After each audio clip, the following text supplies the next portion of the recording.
All right. Hey, everybody. We're here with Shop Talk 3 with Matt Murray. Thank you for coming. Yeah, you're welcome. Thank you for having me. I appreciate it. Introduce yourself. So Matt Murray with Premier Mortgage Lending, Senior Loan Officer. Been with them for 3.5 years now. Been in the business for about 6 years. And we have 2 locations. We just opened our second location in Bedford, 170 South River Road. Our main office, our headquarters now, it's weird calling it that, but is down in Salem, 25 Pelham Road, Suite 405 in Salem. So that's our headquarters. Awesome. But yeah. So. And thank you for getting us in the garage because you financed this garage for us. Oh, you're welcome. Yeah. Thanks for giving me a call. Absolutely. Appreciate it. And I got the idea for the show from you and Terry Murphy doing your podcast. Right, the Market Brews. Yep. Podcast. Is it on Spotify? It is. Awesome. Yep. We just did our second episode on Tuesday with Paul St. Onge. He is the brewer at Backyard Brewery. Nice. So he came on with us. We did Litherman's Brewery up in Concord. Doc from Litherman's up in Concord, New Hampshire. He was on the first one, which was like about a month ago now. Yep. But yeah, I mean, just fun. You Nice. know, fun. Talk about stuff that... passionate about, drinking beer. Yep, let's do that. And then drinking beer and, real estate, essentially. So, All right, we got the little sip of sunshine or the Hobbs jacked up. I'll do this. Or... Seeing how it's beautiful out right now. It is. Yeah, unless you want this one. Nope. I'm going to do the Hobbs. Perfect. Have you had the Hobbs? I don't think so. It's in Ossipee. No? I'm from Ossipee. Oh, really? This is a brewery in Ossipee, West Ossipee, technically. And it used to be a restaurant, and when it was a restaurant, I worked there. Back in the day. A little sip of sunshine. This is a good staple, summertime staple. But thank you. Cheers. Wait, I don't need that paper now. Okay, intro. That's cool. What's a mortgage? What is a mortgage? It is a note that securitizes your property. So... about the best way I'm going to get it. This is great. He hasn't seen these. So this is good. So, first thing to do when you think about buying, what do? I want to buy a house now. I want this house. I want to buy it. You talking from the buyer perspective? Yeah. So first thing you need to do is, especially in this market where it being as competitive it is a lot of planning, right? So getting your pre-approval done, understanding your numbers, and then working with your, I call it your real estate team, getting with them, teaming up with them to see, all right, based off of where you're at, your down payment, all this kind of stuff, is really kind of make a plan as a team and strategize what's going to be the best possible way we can actually get you a winning offer, because that's what's been so hard right now. But I would say, first step, I would say get pre-approved. Yep. When you go, most people go to the real estate side first. They'll meet the real estate agent, and the first thing you're going to say is go get pre-approved. Right. So, but you got to understand those numbers, what you're comfortable with. So it kind of narrows down that search and helps you out. So do not go on Zillow and go to open house without doing all that stuff that he just said, because what's the point? You're wasting everybody's time. Yeah, you might fall in love with the house. You might not be able to afford it, Right. or whatnot. So Yeah. you need to get excited and Right. Money first. yeah. So Then shop. And calling a realtor, they're going to hook you up with, you. They'll find houses that might not even be on Zillow and on the market. true, and they can, and even if they are, you're going to get in the house much faster by going through the real estate agent, because the tools that they have with showing time in the MLS, when they put you the collab center, they send all that stuff to you, and then they can, essentially get you the house much faster, much easier, Right. Less headache. Right. So Open house with 1,000 people in it. yeah, every single open house right now. How much money do I need to buy a house? Well, it's a kind of a very big moving target. I know. But so a couple ways to answer it. But I mean, again, it depends on what your purchase price is, but we can answer it from the mortgage side.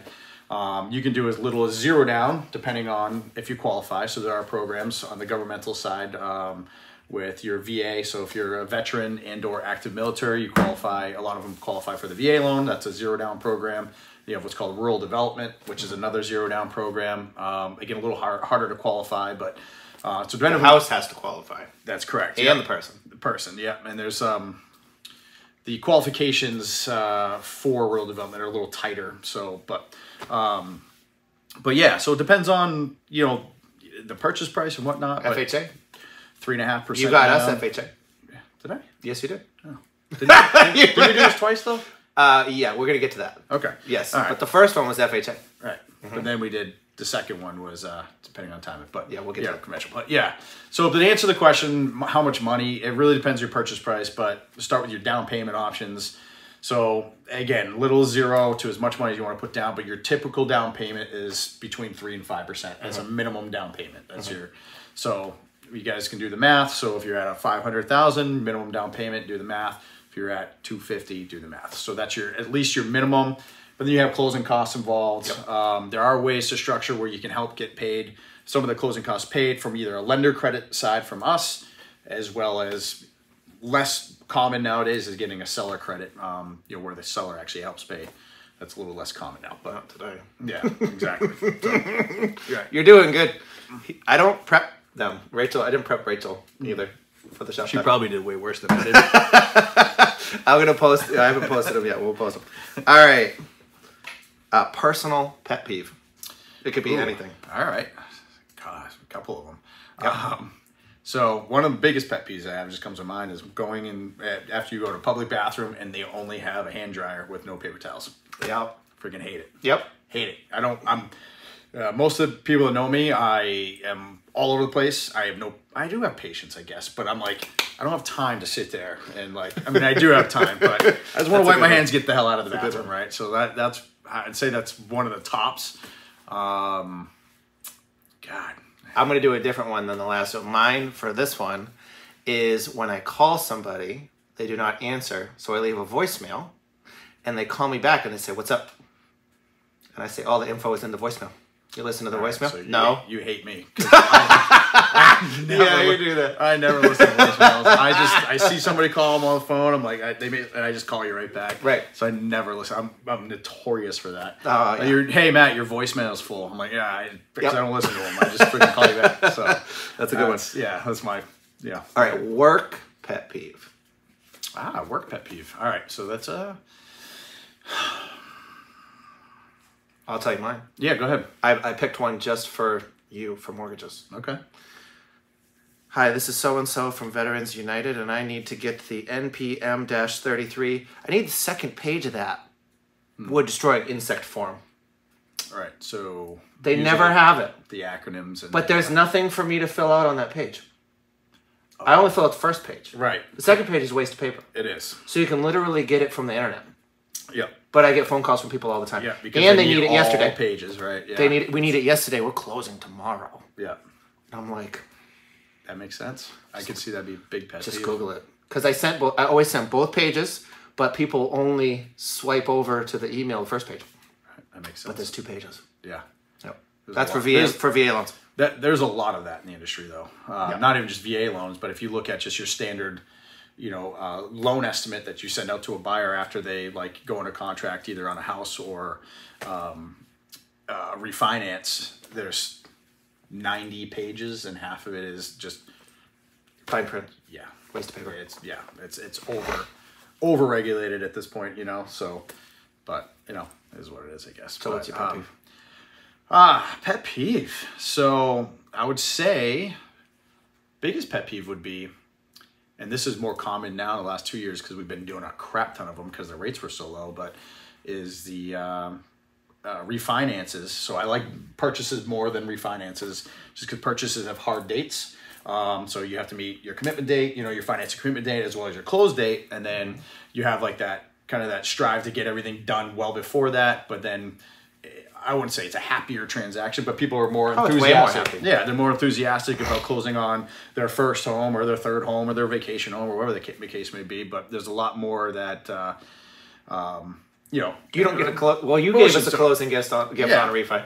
Well, I still give closing gifts on all of it. But on a refinance, there's really, all right, you're saving some money. I mean, it is what it is. So maybe it's, maybe it's a saving $150 or $100, but I've had several times where at the end of it, they just changed their mind. You've done all this work. Oh. You put it in, you get your processing team that does all this work. And then, again, the buyers are, has the right to do that, but right. It's just, you've done all this work and then all of a sudden they just change their mind. Or on a purchase, it kind of, it doesn't happen as much. No. You know? So it's the hugest pet peeve. It's a big decision, though. It is. We're going to talk about mine. Yeah. That's going to be good. It is. Everybody's all happy when you get the keys. Right. But if you already have the keys, it's like, we're going home to the same house. It's like, no matter how old you are, when you refinance and it betters your scenario, it feels like you made a big time adult decision again, you know? So, but again, when you're going home to the same house, you're like, yeah, we just saved a little money. That's great. Or not, though. Yeah, depending on we'll talk the about scenario. That. Yeah. All right, different loan programs. You already did that one. That was good. We skipped that one. Yeah, there's a lot of them. But current rates. It's a big thing right now. What's the rates at? So, again, loaded question. March but 2022. It's just going on YouTube. So yeah. So depending on the scenario, but I'd say from a general, overview, your 30-year fixed mortgage is anywhere between, it's in the high 3s to low 4s, depending on, whether you're 20% down, your credit score, the whole 9 years, everything that kind of goes into how the rates work. Your governmental programs are a little lower. They're probably more closer to the mid 3s or low 3s, depending on the governmental program. Again, there's that sliding scale of qualification. But but yeah, everything's up about a point to a point and a quarter from 3-4 months ago. Last year was crazy. Yeah, crazy though. We're 2.5. Yeah, yeah, and that was like up a little bit from at the time. That was like ticking back up. Yep, 2.5. That was we're like get it done quick. 15 year, right? We did the 15 year. Yeah. Yep. Yeah. Future rates next year or 3 years. Let's go to next year first. What do you think? Well, it's going on YouTube, so we'll watch it in a year. Economic-wise, economy-wise, obviously we got a lot going on. Rachel said the same thing. Gas prices. Yep. As you made the comment that I have a big, Chevy truck out there, and now I'm looking at buying something. It sucks. Yeah. So I was $60 to fill my Escape today. 60. I refuse to fill mine now. I'm like, done it. $50. I'm not doing it. But but yeah, I mean, if you look at a lot going on. Yeah, from a general, macro, economic view of it, you get your inflation that's going up. So to ease that, they have to raise the interest rates to stop the bleeding and the spending out there. So that will have a spillover effect on the interest rates. So how high? I don't know. We got this inventory shortage, but the mortgage world the real estate world is such a huge part of the economy. We learned that obviously in 2008. And with the pandemic last year. And with the pandemic, you're right. So they said, hey, we're going to put all these rates incredibly low so they keep that, that engine running. So I don't know. I can't see them going, so high where they're pricing everybody out of the market and it just halts it. I can't see that, but knock on wood, because that's where me and you will be doing something different. So, I talked to somebody the other day. They said in the 80s, I didn't know this, 16%. Yeah. Or more. Yeah. So if you look at the rates where everybody's been spoiled for the last 2 years, and you're like 3.875, 4%, 4.25, still historically, it's freaking fantastic. I think our first condo, you didn't do the condo. I think we were 5.5, maybe. And that was probably on the declining side, going, hey, the rates have never been at 5.5, or it's been a while since it's been this low. You know. So even my first house, we were down at 5%, and I just remember going like, lock in now because this is fantastic. And of course, it just kept going, but who knows, Yep. If I knew, I probably would be on some island somewhere, not here, But great answer. Yeah, but the rates, 15-year rates really strong still. That's the very low 3s still, which again we saw that in the beginning of 2020 when everything started sliding. The 15-year hitting that low 3s, and then of course everything just followed. But I don't know. I don't know where it's gonna go. Nobody knows. Yeah, we just need inventory. Sell your houses. Yeah. Put your house on the market. The values of homes are just ridiculous. Next question. Do we talk about Bruno? Did we not? We do not. You don't want to? We can talk about Bruno. Do you watch that at home? No. You haven't seen it? No. Come on! It's so good. I have no idea what you're talking about. I know what Encanto. You haven't seen Encanto? Oh, yes. All right. Talk about Bruno. Bruno, the song. Yeah. No. All right. Yeah, we did see the movie. You kids don't watch that? No, we did. We went to the movie theater and actually saw it But I think we've only seen it the one time. So the song, We've only seen it one time. so the song hasn't like caught on where my kids are running around the house, you know, screaming and singing it. So apparently they are in your house. Stick around. Yeah. Yep. So there, that's cool. Yeah. Okay. So we kind of touched on this house, this garage, and I want to talk about it because I talked with Rachel about it because she did mortgages the other day. We got really lucky with this house. It was winter 2018, December. Sold the condo, under contract to get the condo. Got the house, FHA loan. And you did that. Right. Yep. Shit. Oh, no, wait. Michelle did that. No, because I think You didn't do that. You did the refi. I did 2 refis for you. Excuse me. Like, I didn't think... So we got in with an FHA. Got the house. Yeah, we did. Not awesome. We had mortgage insurance. Yeah. Can you tell people what mortgage insurance is? Yeah, absolutely. So MI or PMI is the term most people hear, personal mortgage insurance. So anytime you have less, in most cases, anytime you put less than 20% down on a house, it kicks into mortgage insurance. So it means a couple different things on depending what program, but conventionally, less than 20. Well, with us, we have a program. So if you're 10% or more, we can actually get rid of PMI. But I won't do a personal plug there. You can if you want. 20, It doesn't matter. This is shop talk. Yeah, 20% Plug down. away. Typically standard, less than 20 triggers PMI. Yep. Which on a conventional mortgage, once you hit an 80 loan to value or 20% equity position, you can refinance or request to have an appraisal done to see if you've got the value already built into the house, or refinance it off. At 78% or 22%, it automatically goes away. Yep. FHA or the governmental program, well, yeah, I don't talk about all because we could talk all day about this, but That's okay. FHA, it's kind of fixed. It's standard. I can cut it out if it's bad. Yeah. So FHA is standard. You know, whether you have an 850 credit score, you're putting 20% down, or you're putting 3.5% down, which is a minimum, you're going to have personal mortgage insurance, MI. Yep. And the reason for it is just the way the program's built. It was a lot of money. I think it was like 300 something bucks a month for us. It's slightly changed. It's different. Every FHA, like this year, I mean, I think it actually started a little bit of last year, because the mortgage, the industry is so crazy right now, and there's so much competitiveness to get into a home. Conventional mortgages have been pretty much what everybody's doing, because if you're, you know, apples to apples, you get an FHA buyer and you get a conventional buyer, it's perceived that the conventional buyer is stronger than the FHA, which is not necessarily the case. Right. There's a lot that goes into it. But People so don't know FHA that, has not, they haven't done a ton of loans in the last 2 years. Yep. Like so they've done a few things. So I believe they lowered the MI. Don't quote me on that. I'd have to, but I believe the overall MI factor and how they calculate it is actually a little lower now. Yep. And they've changed a few things to try to make FHA a little bit more attractive. Yep. But so we bought the house. We redid the kitchen and the floors and the paint and the basement. Redid the basement. And then I forget, we've refinanced with you twice. Correct. The first one, I believe, was right at the pandemic. Yep. 2020. Lowered the rate, got rid of your PMI. Correct. Yep. No more PMI. Rate went down. Obviously, rates were low. Yeah. Really low. It's like 3. We were like 3. I should have got the numbers. 4, 3, 3. Oh, I got numbers. I think it was like 3, 3, 3, 4. Yes. Yes. If I remember right. So we refinanced, which was great. Lower payment. I think the payment went down like $300-400 a month, something like that. Yep. Because we got rid of that PMI. Right. Big That one. was gone. No more PMI, and that's just 1 year. Right. After we bought the house, barely. Yeah. A year. So then you called me in 2021, January, and you said, "Hey, we got to do it again." Yeah, rates are ridiculous still. And I said, "You're out of your mind." Yeah. And you're like, "No, rates are so low." They just dropped so much. Yeah. And I'm like, "We just did this. Like, I don't want to do this again." But we did. Yep. And instead of going with a 30, we went to a 15.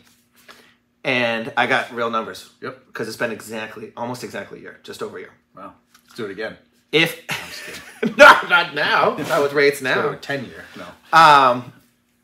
I love the decision, like you said. It's like a big adult decision. It is. And I was like, oh more than man, half. the payment's going to go up, but the equity is going to go way down. So I was a little bit nervous about it. Like you know, you don't always save money on our payment went up. Right, because you cut the term in half. Correct. Right. But we're making a ton of equity. A ton of equity. The payment goes a lot further. It does. That principal each payment goes way more to that principal than one of the 30-year. So if you can, it's tough. It's not. And Rachel mentioned extra payments, which is a good thing. We'll talk about that after this. First year, we gained almost $15,000 in equity since we refinanced. It's nuts, isn't it? Each month, well, this was the most recent month. Principal paid from my mortgage was $1,329. Next month, it's going to be like $1,340, and then $1,350, $60. It just keeps going up and go on and on. So like this year coming, it won't be 14,500 or 15,000. It's going to be more than that. Yeah. So just the equity, just on the 15. The power of the drop in that term is crazy. So thank you. Yeah, you're welcome. Well, you didn't tell me to do 15. My father-in-law did. He takes credit for that. He thinks he's a smart man. He is a smart man. He's a smart man. Extra monthly payments, though, is another option. Yep. Let's hear about that. Yeah, because you can accelerate. If you make one extra payment per year, you can accelerate paying that off, at least on the 30-year. I don't know if it's got the same effect on the 15-year. I'd have to look at the amortization tables, but boring. On a 30-year, one extra payment a year will knock 5 to 7 years off of your mortgage term. Just one payment. One payment. Of how much? Just one extra. Oh, extra payment. Yep. Oh, okay. One extra mortgage payment. So make 13 instead of 12. Yep. Crazy, huh? That is crazy. And then most people don't. Right? You know, because most people live paycheck to paycheck and whatnot, but not everybody. But no, I mean, it happens, dude. Yeah, like everybody's like that. So, but yeah, think about that. One extra payment per year. That's it. Knock off 5 to 7. 5 to 7 years off your term. Exactly. It's that power of it. It's just that interest, the principal interest correlation just goes down a lot more. So, but good stuff. How's that beer? You've Good. had that one. Yeah.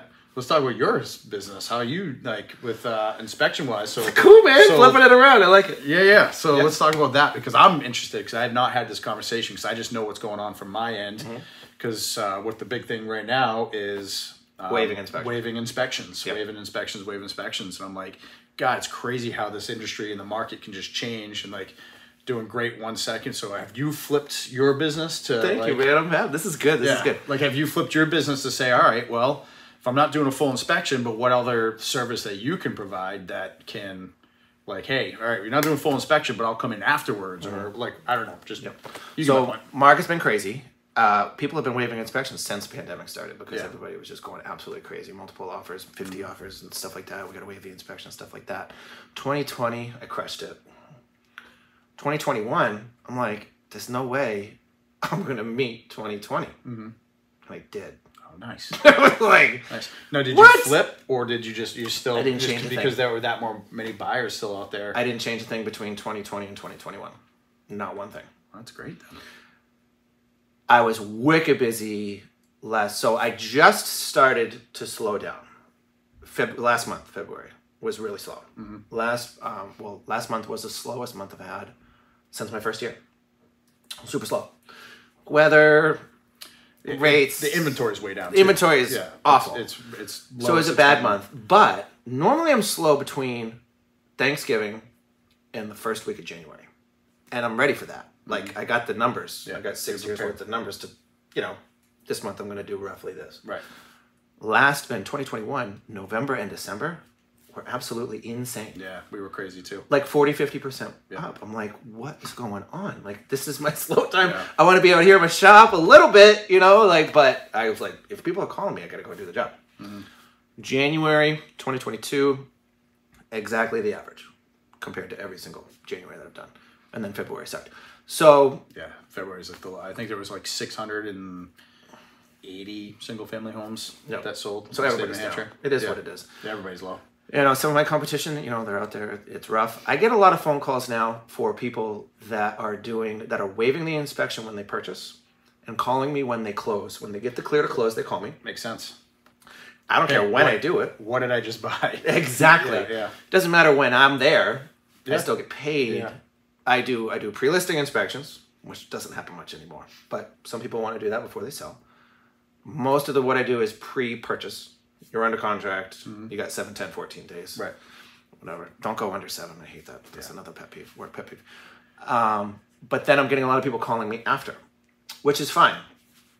And I'm gonna do a whole video about that. Okay. Because I saw some things last year. Yeah. That people waived. I bet. Ugh, Failed I can't septic. imagine. Don't skip the septic. I can't imagine. Danny, my septic guy, he's gonna be on the show too. I can't Dude, imagine. failed septic. They got the keys like a week before. This was last May, I think. I smelled it before I even got out of the car. Ugh. Okay, it's failed. It's 100% failed. Like, dude, awful. it's poop in the yard. Yeah. It's awful. Oh my That god. is awful. So please don't skip the septic. Like, I get it. People waive the inspection. Yeah. You can see most everything, but maybe not the attic. You can't open up the electrical panel. I found today, condo, ton of mouse poop in the attic. In a flip. Nobody went in the attic. Was it Rachel's? No. No. Rachel's didn't have an attic. And then in the electrical panel, absolutely god awful. But when you open up the door, you're like, oh, great. It looks pretty. Panel looks fine. You got to open it up and you got to know what you're looking at with the wire. So this is a sub panel wired absolutely wrong in a condo. And I'll guarantee, it's the original panel from 1988. I'll guarantee you every single one of those condos is wrong. So that's what happens when you waive the inspection. But there's granite countertops and hardwood floors and like New appliances. Looks beautiful. Yeah. New appliances. So don't skip the septic. If you can do a home inspection, do a home inspection. If you want to do it later, I'll do it later. For for informational purposes, so Yeah. you know, hey, we gotta go spend some money on this or whatever the case may be. So it's not a bigger problem down the road. Right. But yeah, I can't imagine. But it's tough. It is tough. It's really tough. It is. But all right. Thank you for coming on. my pleasure. This I is appreciate great. it. Yeah, this is great. good. All right. Shop talk next, I think, is Danny. Or I'm going to talk about the people that waive the inspections. I talked about it with Rachel the other day. There was like 3,000 gallons of water in a basement. Crawl space. So much water. Thank you, guys. Take care. Thank you. That was great, man. That was perfect. Yeah.